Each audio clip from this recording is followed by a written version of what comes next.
Steven Crowder has gotten himself into a bit of some legal trouble. Unfortunately for him, two people are out to get him, and I'm not talking about snipers or assassins. I'm talking about his own employees, like Jared Monroe, not employee, but his own wife, Hillary Crowder. And I really want to go ahead and talk about this case because I find it very interesting that first, people are already choosing sides. As I'm sure that you're aware of, if not, allow me to inform you, Candace Owens is making a huge spectacle about this entire issue and is going on Twitter encouraging anybody who used to work for Crowder to come out and speak up. And then of course there are the fans of Steven Crowder who are already taking Crowder's side without actually knowing who's the one who is convicted of a particular type of behavior. And of course there's people out there who are also taking Jared's side and have demonstrated their faith through a very gracious and generous donation. I could wet Willie an electrical socket and I still wouldn't even be as shocked as when I first saw that top donation. As you can see, there is a lot of social dynamics at play. And when I read the details of this particular issue, this whole legal issue, I became very interested because of that reason, because of the social dynamics, because believe it or not, in those papers that the Steven Crowder team released, they detail such a situation similar to what's going on. For the last year and a half, everything you've seen in the public eye has been part of a well-orchestrated plan. What is that plan?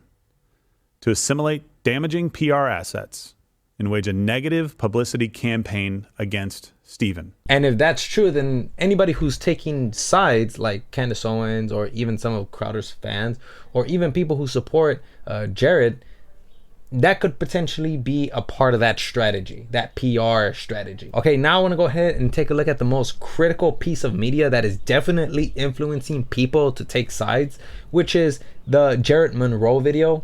He dropped it on Twitter. In late October of 2023, to my surprise, I was served these papers. A cease and desist from my former employer. It threatened severe legal action in the form of a lawsuit and demanded I cease communications with my friends. The scare tactics of cease and desist are generally to intimidate, isolate, and eventually devastate. Like most cease and desist, it also demanded that I swiftly provide them written certificate of my compliance.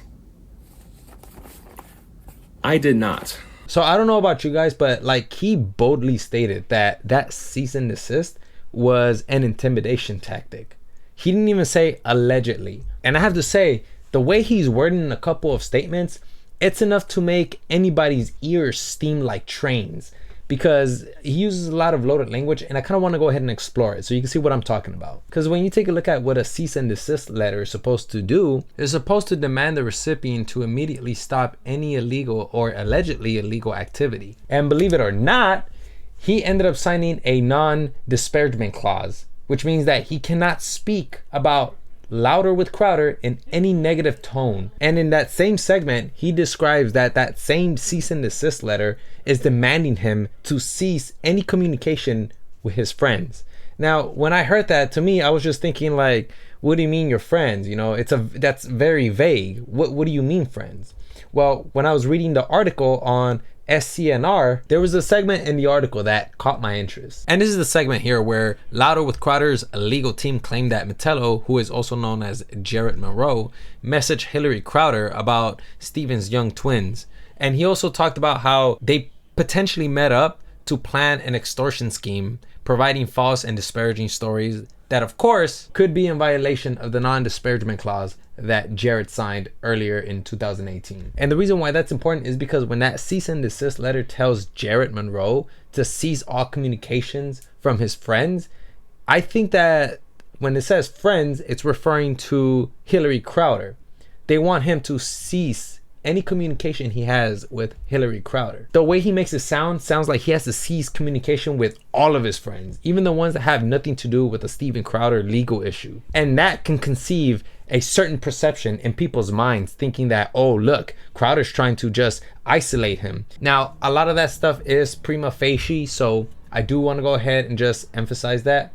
It could always be subject to change. as more evidence is going to come out. Just in case you guys don't know what prima facie is, it refers to evidence that appears to be enough to prove a fact. And when you look at the top, it reads, Louder with Crowder's legal team claimed. Ultimately, I don't know what he meant when he said they want him to cease communication with his friends. Probably he misspoke, I don't know. I want to go ahead and say that out of all of this, I think that Crowder is potentially somebody who is a narcissist and an abuser. At least based off of like all the testimony that we've seen throughout these last years, because there was an article that came out where it interviews 10 potential former employees that used to work for Crowder. The New York Post spoke with 10 former staffers who worked on Louder with Crowder between 2016 and 2022.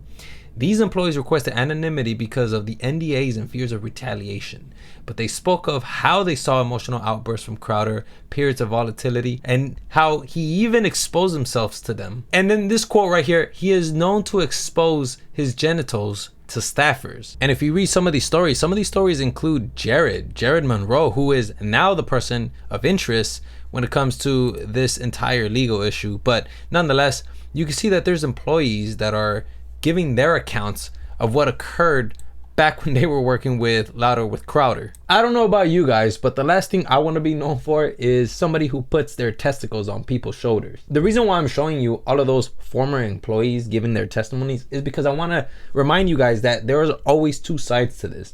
However, I will say that I think it's incredibly suspicious that somebody that did not have a lawsuit in their hands was asking for money for a potential lawsuit. Jared, like I said, was raising money for a lawsuit that didn't even exist until this morning. So if there was no lawsuit pending, why did he ask for the money? Well, that's because I believe Jared was already planning on breaking that non-disparagement clause. And I also get the impression that he's working alongside with Hillary Crowder, because in order for that PR strategy to even be effective, they would need an insider like Jared Monroe, who was a part of that crew, and he witnessed a lot of things that perhaps Steven Crowder should have never enacted. And if you listen to Jared's video, you can hear that it's very loaded and there's a lot of inflammatory statements. So it's definitely meant to make Steven Crowder look a certain way, and who knows if it's going to be successful or not, because some people are catching on. I've already seen some people online talk about, there's something fishy about this. And to those people, yeah, it's good that you have that instinct, because yeah, I also get the impression that perhaps there's something going on here that we just don't know about. Just remember, don't choose a side. At least if you're one of those people that like to see everything objectively, don't choose a side. Instead, just take a step back, analyze the situation, and just allow it to just develop. If you are the type of person that wants to take a side, then go ahead. The choice is yours. So I'm going to go ahead and leave it there. If you guys want to follow me on Twitter. I'm going to leave the link down below. I'm going to leave all the sources down below. Go ahead and check that out. And yeah, that's all I have for you guys. And yeah, hopefully you guys learned something today.